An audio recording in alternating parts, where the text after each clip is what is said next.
एक गांव में सीमा नाम की एक लड़की रहती थी। वह बहुत अच्छी थी, सुंदर थी और कॉलेज में पढ़ती थी। उसके घर में उसकी मम्मी और वो थी। उसकी मम्मी गवर्नमेंट टीचर थी।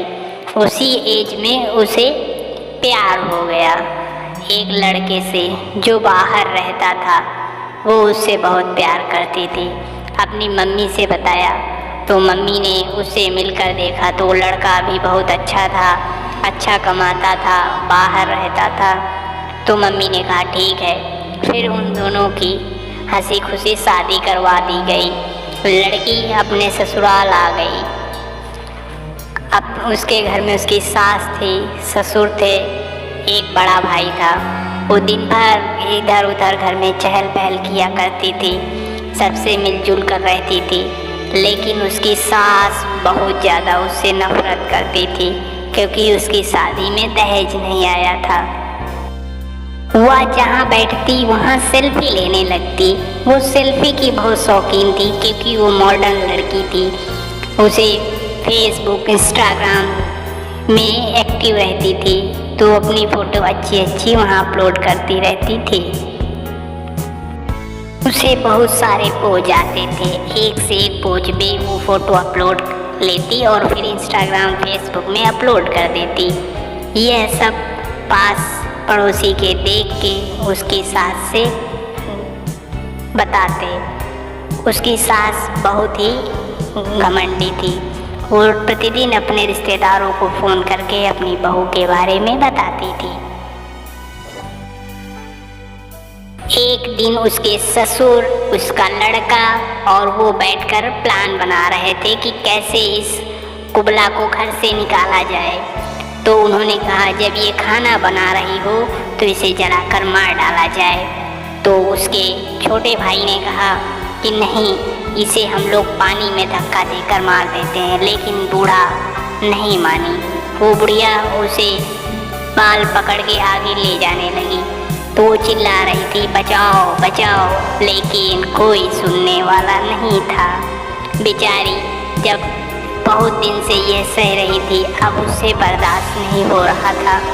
तो एक दिन खाना बना रही थी तो उसकी सास ने उसे गाली दे दिया। उसे बर्दाश्त नहीं हुआ तो वो खाना बनाते हुए जो मिट्टी का तेल रखा था अपने ऊपर डाल लिया और भगवान से माफ़ी मांगी कि हे भगवान, मुझसे जो गलती हुई हो मुझे माफ़ कर दो। मैं अब इस दुनिया में नहीं रह सकती और अपने आप को आग लगा ली। धू धू धू धू धू धू करके वो जलने लगी। चिल्ला रही थी कि जाओ, मैं अब शैतान बनके जितनी सांसें हैं मैं सबको खा डालूंगी।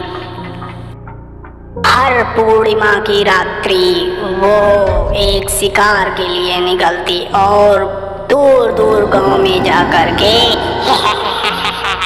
एक औरत को खा जाती जिसकी एक दो बहू थी।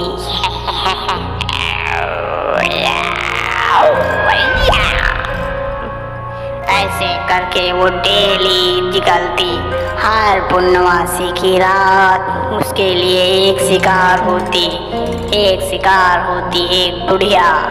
आज भी एक बुढ़िया उसका शिकार होने वाली थी। बुढ़िया बस स्टैंड से अपने घर आ रही थी। छिटकी चांदनी थी। पूर्णिमा की रात में उसने आकर बुढ़िया को दबोच लिया और अपने साथ लेकर चल गई। वो जलने के बाद उसके कई राउंड मारती थी। दूसरी पूर्णमासी की रात आई, फिर उसका शिकार का नंबर आया। फिर वो निकली अपना शिकार करने। उसका शिकार अब की बार फिर एक बुढ़िया होने वाली थी। वो चली शिकार के लिए, शिकार के लिए शिकार करूंगी मैं। अब की बार शिकार था उसकी एक बुढ़िया।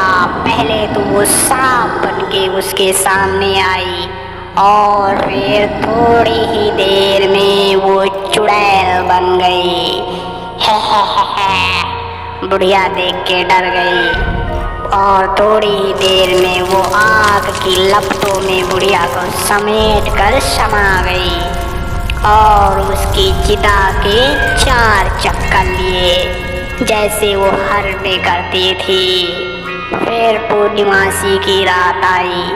फिर अब की बार उसका एक शिकार होने वाला था। फिर वो निकली देखने कि किसको खाया जाए।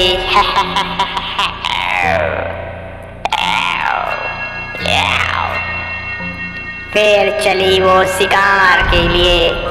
आज भी एक शिकार होने वाला था। शिकार मैं खाऊंगी, मैं सबको बर्बाद कर दूंगी। एक बुढ़िया अपने लड़के का इंतजार कर रही थी जो काम में गया था। वो तुरंत आई और उसे लपटों में समा लिया। अगली पूर्णमासी की रात फिर आई।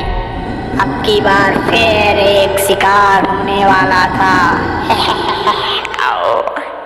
फिर निकली अंधेरी रात में चुड़ैल एक का शिकार करने।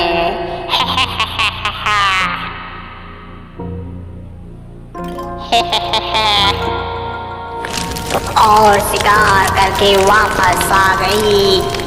अब पूरे गांव वाले परेशान हो गए कि ये क्या हो रहा है। ये कौन चुड़ैल है जो सबको खा जाती है, आग में जला देती है। अब ये बात एक तांत्रिक बाबा को पता लगी। तांत्रिक बाबा ने उसे अपने काबू में करने का पुरजोर कोशिश की। ओम त्रम निशान एक बार उसको बुलाया, आ गई। फिर उसको अपने मंत्रों से भस्म कर दिया, आग में उसको स्वाहा कर दिया। इस प्रकार वो चुड़ैल का आतंक उसी दिन से खत्म हो गया। चुड़ैल चिल्ला रही थी, मुझे छोड़ दो, छोड़ दो। उन कृपाली बाबा के वजह से वो चुड़ैल हमेशा के लिए वह गांव छोड़कर चली गई।